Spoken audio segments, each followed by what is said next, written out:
Meanwhile, questions are swirling here in Washington about Defense Secretary Lloyd Austin and his time in the hospital. He and other Pentagon officials did not report it to the White House for days. And in a statement, the defense secretary said he recognizes he could, quote, have done a better job ensuring the public was appropriately informed. A White House official tells CBS News President Biden is not considering having the secretary step down.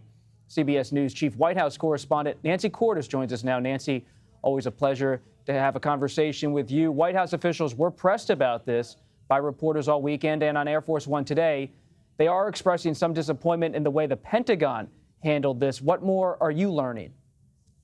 They are, Bob. On one hand, they're saying that the president still has full confidence in the Secretary of Defense, wants him to stay on the job. On the other hand, they're saying that the president respects the fact that the Secretary of Defense basically took ownership for his lack of transparency here. And they say that there does need to be a review, apparently, of process and procedure, because this is clearly not how this is supposed to work. They say that anytime a cabinet secretary is hospitalized, that information is supposed to make it up the chain of command to the President of the United States in timely fashion. And I have to say, Bob, we're now 1 week out from when the Secretary of Defense was initially hospitalized at Walter Reed. He was in the ICU, and it's still very unclear at this point how this could have happened. Even as we start to fill in some of the gaps about who was informed when, still hard to see why the information didn't make it to the White House for several days.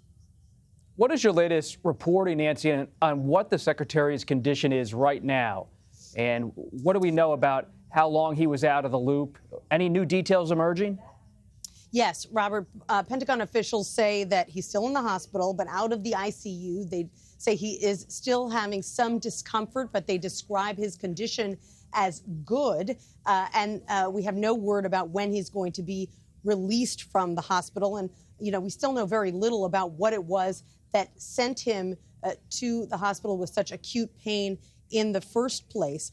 The reason that all of this is so crucial, if we just step back for a moment, is that he is the Secretary of Defense at a time when the U.S. is monitoring and providing guidance to two countries that are in a state of war, Ukraine and Israel. And so the fact that while this information that the Secretary of Defense was in the hospital was apparently known to the chairman of the Joint Chiefs of Staff 1 day later, even to the Pentagon press secretary 1 day later, somehow that information did not make it from the Pentagon across the Potomac River here to 1600 Pennsylvania Avenue.